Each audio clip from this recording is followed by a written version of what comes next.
Para mí, la memoria inmigrante empieza cuando nace la ley de extranjería en 1985 y España forma parte de la Unión Europea.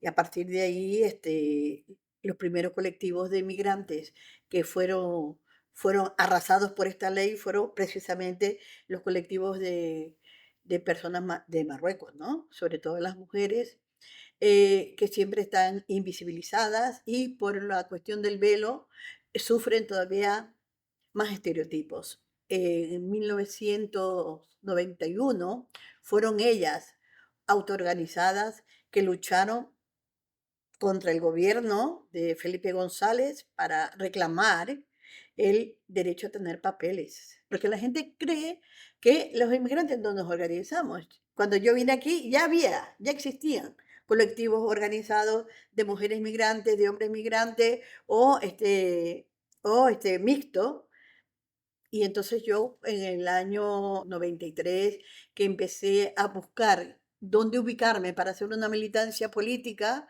me encontré que habían estos sectores. También tenía que hacer la búsqueda de trabajo, eh, también tenía que, como madre, tenía que crear una red, ¿no? Para compartir la crianza de mi hija. Cuando nosotros nos formamos como mujeres trabajadoras del hogar, inmigradas, lo hicimos primero como Puertas Obertas y como Puertas Obertas ingresamos a participar en lo que luego se llamó Movimiento Papeles para Todos y Todas. En este movimiento habíamos muchas organizaciones de inmigrantes. Nosotros siempre dijimos, desde Puertas Obertas, acabamos de llegar, no conocemos todo el circuito y esto va a ser un gran aprendizaje para nosotras. Jamás hemos pensado que nosotros llevamos la verdad en el mundo porque mentira, ni siquiera sabíamos la existencia de la ley de extranjería. Sabía por qué la policía nos pedía papeles, ni sabía por qué no nos querían hacer un contrato de alquiler. No sabíamos nada. Y entonces, toda esta gente que ya estaba organizada y que tenía experiencia para nosotros era como un oasis ante tanta oscuridad, ante tanta confusión.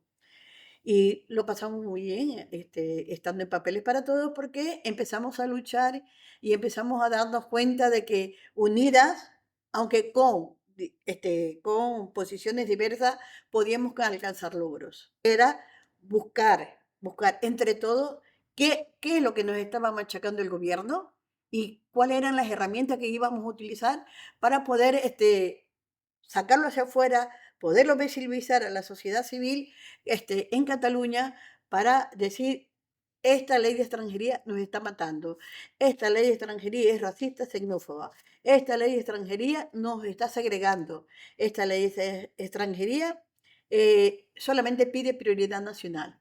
Y aquí te tropiezas con una gran barrera, no está escrita en ningún sitio, pero te encuentras con esta gran barrera que dice, tú migrante, tú a los cuidados.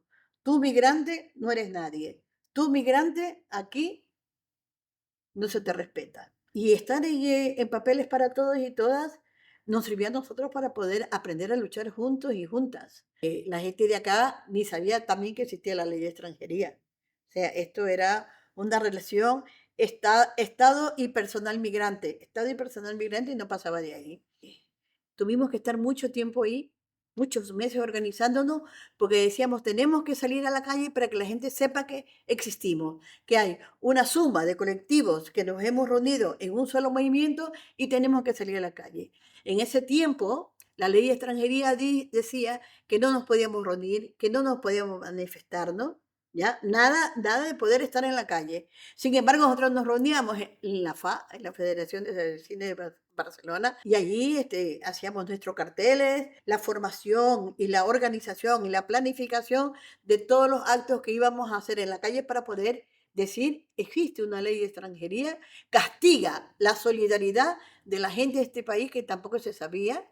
Nosotros empezamos a estudiar la ley de extranjería y encima nosotros como colectivo de mujeres migradas vimos la necesidad de que teníamos que especializarnos en la ley de extranjería para poder dar salida a las compañeras que seguían llegando, cómo buscar el camino para su legalización. Porque ellas traían a sus niños.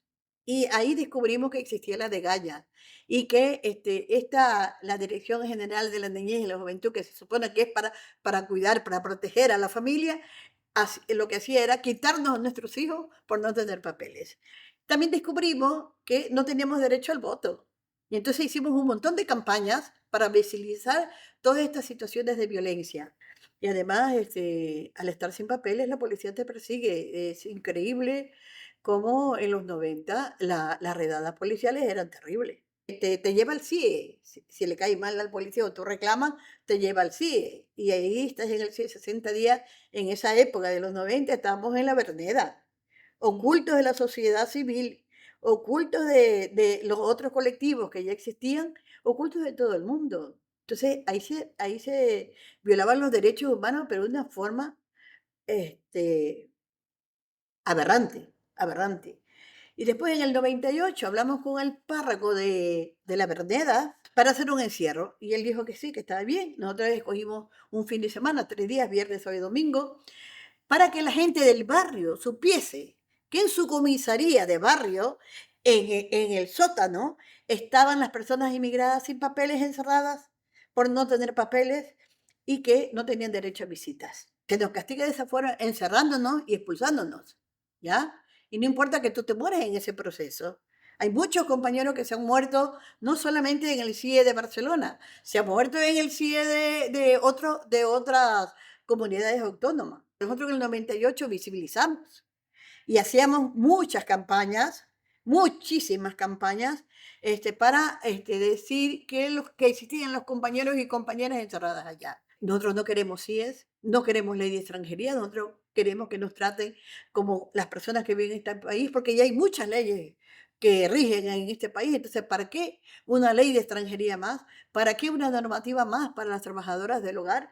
Es que en esa época no entendíamos que era un Estado opresor, colonialista, patriarcal, que nos mantenía como colonizados y colonizadas, y por eso este tipo de leyes que nos victimizaban y también ejercían violencia en nuestros cuerpos y en nuestras vidas.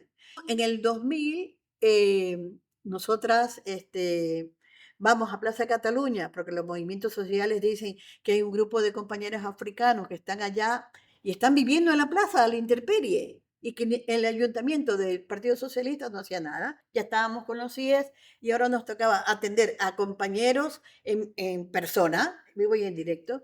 Entonces en la Plaza Cataluña dijimos, vamos a organizar, hacer asambleas abiertas. Entonces empezamos a hacer asamblea y se luchaba por un albergue, ¿ya? Que era la vivienda, y por el derecho a un trabajo. Y entonces resulta que el ayuntamiento, gestionado por el Partido Socialista, que ya llevaba muchas décadas aquí, eh, no nos daba cita. Después fuimos a la puerta de la Generalitat y tampoco nos daban cita. Éramos como los apestados de la sociedad, ¿no? Discriminados de la sociedad, que no entendíamos por qué no nos daban cita si nosotros estábamos en este país. Y la Carta de Barcelona, que gestiona el ayuntamiento y que lo pone así como Barcelona, ciudad abierta, diversa, multicultural, en esa carta dice que nosotros tenemos derecho a tener padrón desde el momento que vivimos aquí. Y esa carta no se cumple, no se cumple. Y tampoco nos daban el derecho a tener una negociación, ¿no? Sabiendo que había tanta gente viviendo a la intemperie. El ayuntamiento dice que nos da una cita, pero no con papeles para todos, sino con comisiones y UGT. Ahí empezamos nosotros a ver que en este país quienes representaban, entre comillas, a las personas migrantes eran comisiones UGT, cuando eran españoles que jamás se habían acercado a nuestras asambleas, que no sabían qué es lo que querían los compañeros, ¿ya? Ni sabían tampoco en qué idioma hablaban. O sea, cómo puede una gente que no esté interesada en la lucha y en las demandas de un grupo de personas, cómo puede elegirse los interlocutores? Y los que habían cogido, en su mayoría eran africanos, les convencieron que les iban a dar papeles a los dirigentes, y así fue. Le dieron a 10, eran más de 300, a 10, para que ustedes un poco vean cómo el gobierno, el Estado y sus administraciones actúan. Dividen el movimiento, crean una categoría de supuestos líderes, ¿ya? Que nosotros habíamos puesto como portavoces porque eran los compañeros que más o menos tenían conexión con sus otros compañeros y tenían menos vergüenza que los demás. Y entonces a esta gente, para que desmovilizara, por la misma característica, por el perfil que había sido seleccionado, también les dieron los papeles para que desmovilizara y desapareciera. Decidimos que pasado 2 meses, si no había nada concreto y los chicos seguían en la Plaza de Cataluña, pues teníamos que salir otra vez a la lucha, a machacar las calles de Barcelona. Y fue así. Hicimos una acampada en Plaza Cataluña y no los propios compañeros, sino los movimientos sociales que en ese momento estaban en su apogeo y está hiper unido a la lucha migrante, que eso hay que reconocerlo.